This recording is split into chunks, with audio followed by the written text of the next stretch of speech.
Hi ಎಲ್ರಿಗೂ ನಮಸ್ಕಾರ. ನಾನು ನಿಮ್ ಚಿದು ಮಾತಾಡ್ತಾ ಇರೋದು. ಈ ವಿಷಯದ ಬಗ್ಗೆ ಮಾತಾಡೋದಕ್ಕೆ ತುಂಬಾ ಬೇಜಾರಾಗುತ್ತೆ ಅಂತ ಹೇಳ್ಬೋದು. ಯಾಕಂದ್ರೆ 2025 ಒಂದು ಕರಾಳ ವರ್ಷ ಅಂತ ಹೇಳಿದ್ರೆ ತಪ್ಪಾಗ್ಲಿಕ್ಕಿಲ್ಲ. ಯಾಕಂದ್ರೆ ಕಾರಣ ನಿಮ್ಮೆಲ್ರಿಗೂ ಗೊತ್ತಾ ಇದೆ. ಈ 2025 ವರ್ಷದಲ್ಲಿ ಅನೇಕ ದುರಂತ ಘಟನೆಗಳು ಸಂಭವಿಸಿವೆ, ನಡೆದು ಹೋಗಿವೆ. ಉದಾಹರಣೆಗೆ RCB ಮೊದಲನೇ ವರ್ಷ ಕಪ್ ಗೆದ್ದಾಗ ಆದಂತಹ ಕಾಲ್ತುಳಿತದಿಂದ ಜನರು ಸತ್ತಿರುವಂತಹದಿರ್ಬೋದು. ಮತ್ತೆ ಕುಂಭಮೇಳದಲ್ಲಿ ಕಾಲ್ತುಳಿತದಿಂದ ಜನರು ಸತ್ತಿರುವಂತಹದಿರ್ಬೋದು. ಮತ್ತೆ ಅಹಮದಾಬಾದ್ ಪ್ಲೇನ್ ಕ್ರಾಶ್ ಇರ್ಬೋದು. ಈಗ ಅದೇ ಸರಣಿಗೆ ಇನ್ನೊಂದು ಘಟನೆ ಕೂಡ ಸೇರ್ಕೊಳ್ಳಲಿದೆ.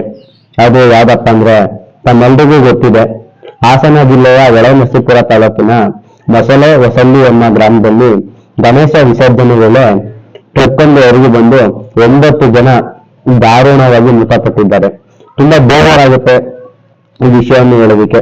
ಈ ಘಟನೆ ಏನ್ ಸಂಭವಿಸ್ತಪ್ಪ ಅಂತ ಹೇಳೋದಾದ್ರೆ, ಹಾಸನದ ಹೊಳೆನರಸೀಪುರ ತಾಲೂಕಿನ ಹೊಸಳ್ಳಿ ಎಂಬ ಗ್ರಾಮದಲ್ಲಿ ಸುಮಾರು 50 ವರ್ಷಗಳಿಂದ ಗಣೇಶನನ್ನು ಕೂರಿಸಿ ಮೆರವಣಿಗೆ ಮಾಡ್ತಿದ್ದಾರೆ. ಈ ಈ ತರ ಎಲ್ಲ ಮಾಡಬಾರ್ದು ಅಂತ ಹೇಳೋದಕ್ಕೂ ಆಗಲ್ಲ. ಯಾಕಂದ್ರೆ ವರ್ಷಕ್ಕೆ ಬರೋದು ಒಂದೇ ಹಬ್ಬ. ಅವರು ತುಂಬಾ ಅವ್ರದೇ ರೀತಿಯಾಗಿ ಸಡಗರ ಸಂಭ್ರಮದಿಂದನ ಗಣೇಶ ಹಬ್ಬವನ್ನ ಆಚರಿಸ್ತಾ ಇದ್ರು. ಕೆಲವು ಕಡೆ ಎಷ್ಟೋ ಕಡೆ ಡಿಜೆ ಪರ್ಮಿಷನ್ ಕೊಟ್ಟಿಲ್ಲ, ಈ ಊರಿಗೆ ಡಿಜೆ ಪರ್ಮಿಷನ್ ಕೊಟ್ಟಿದ್ರು. ಹಳ್ಳಿ ಅಂದ ತಕ್ಷಣ ಅದೇನು ತೀರಾ ಹಳ್ಳಿ ಅಲ್ಲ, ಒಂದು ನಗರದ ತರನೇ ಇದ್ದಂತಹ ಒಂದು ವಾತಾವರಣ. ಒಂದು ಏನಂತ ಹೇಳ್ತಾರೆ ಅಂದ್ರೆ ಅದಕ್ಕೆ ಸರಕು ಸಾಗಾಟನೆ ಎಲ್ಲ ನಡೀತಾ ಇದ್ದಂತಹ ಊರು. ಸ್ಟೇಟ್ ಹೈವೇ 273 ಈ ಹೈವೇ ಆ ಊರಿನ ಮಾರ್ಗವಾಗಿಯೇ ಹರಿದು ಹೋಗ್ತದೆ. ಅದೇ ರಸ್ತೆಯಲ್ಲಿ ಈ ಗಣೇಶನ ಮೆರವಣಿಗೆ ಕೂಡ ಬಹಳ ವಿಜೃಂಭಣೆಯಿಂದ ಹೋಗ್ತದೆ. ಆರ್ಕೆಸ್ಟ್ರಾವನ್ನು ನಿಲ್ಲಿಸಿ ಸುಮಾರು 8:30 ಗಂಟೆಗೆ ಈ ದುರ್ಘಟನೆ ಸಂಭವಿಸ್ತಕ್ಕಂಥದ್ದು.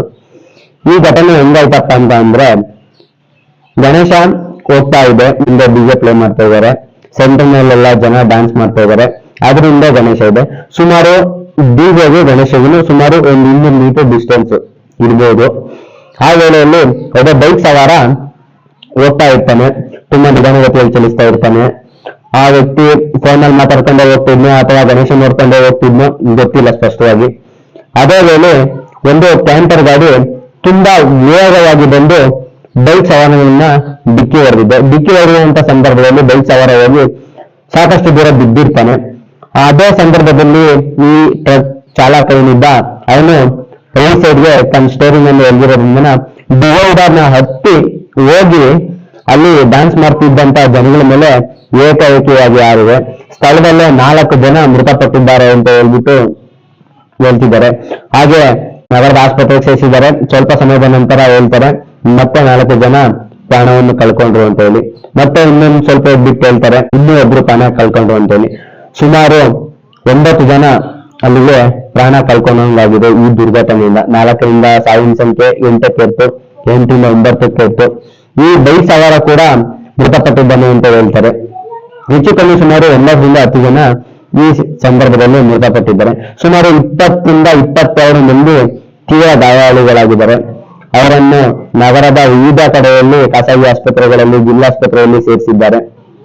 ಈ ವಿಷಯವನ್ನು ಹೇಳೋದಕ್ಕೆ ತುಂಬಾ ಬೇಜಾರಾಗುತ್ತೆ ಅಂತಾನೆ ಹೇಳ್ಬೋದು ಸ್ನೇಹಿತರೆ. ಈ ಘಟನೆಗೆ ಕ್ಯಾಂಟರ್ ಚಾಲಕನ ನೇರ ಜವಾಬ್ದಾರಿಯಾಗಿರ್ತಾನೆ. ಈ ಕ್ಯಾಂಟರ್ ಚಾಲಕನ ಅಜಾಗರೂಕತೆಯಿಂದಾಗಿ 9 ಜನ ಮೃತಪಟ್ಟಿದ್ದಾರೆ. ಈ ವ್ಯಕ್ತಿ ಮದ್ಯಪಾನ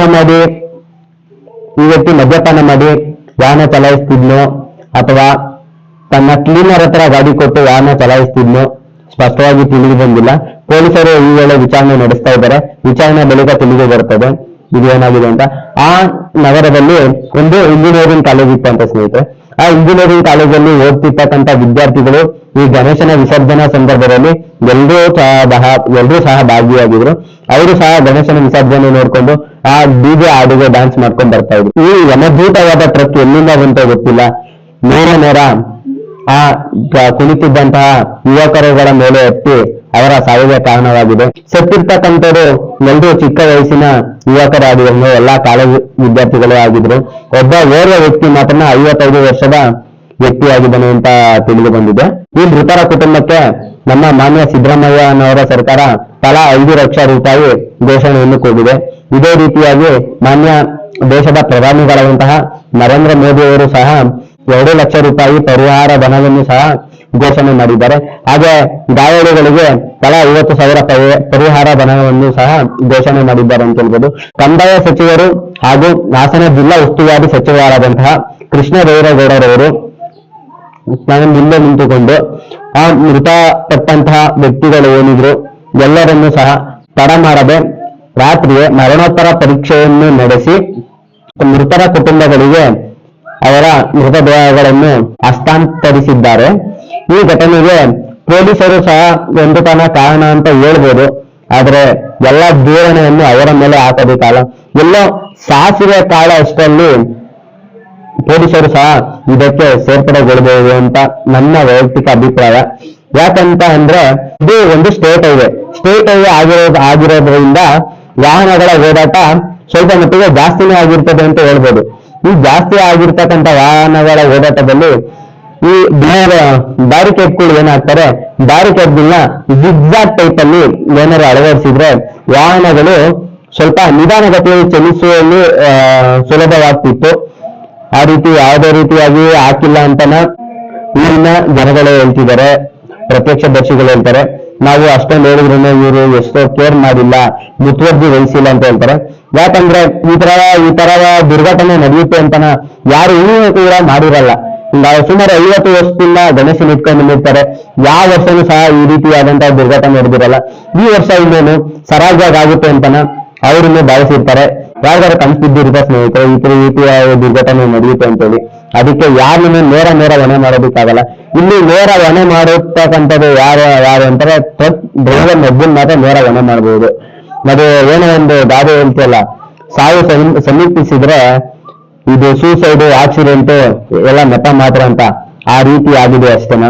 ಇದು ಹೆಂಗಾಗಿದೆ ಅಂತಂದ್ರೆ ವಿಘ್ನ ವಿನಾಯಕ, ವಿಘ್ನೇಶ್ವರ ಎಲ್ಲದಕ್ಕೂ ಯಾವುದೇ ರೀತಿ ವಿಘ್ನ ಬರದಂತೆ ಪೂಜೆ ಮಾಡೋದು ಗಣೇಶನ.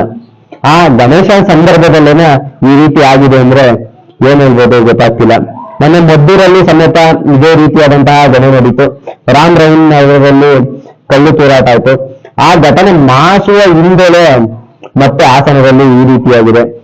ಇದೊಂಥರ 2025 ಎಲ್ಲರಿಗೂ ಒಂದು ಕರಾಳ ವರ್ಷ ಅಂತಾನೆ ಹೇಳ್ಬೋದು. ಮೃತರ ಕುಟುಂಬಕ್ಕೆ ಆ ದೇವರು ಈ ದುಃಖ ಭರಿಸುವ ಶಕ್ತಿಯನ್ನು ನೀಡಲಿ ಅಂತನ ಕೇಳ್ಕೊಂತ ಇದ್ದೀನಿ. ಇಷ್ಟ ಹೇಳ್ತಾ ಈ ವಿಡಿಯೋವನ್ನು ಮುಗಿಸ್ತಾ ಇದ್ದೀನಿ. ಎಲ್ರಿಗೂ ನಮಸ್ಕಾರ.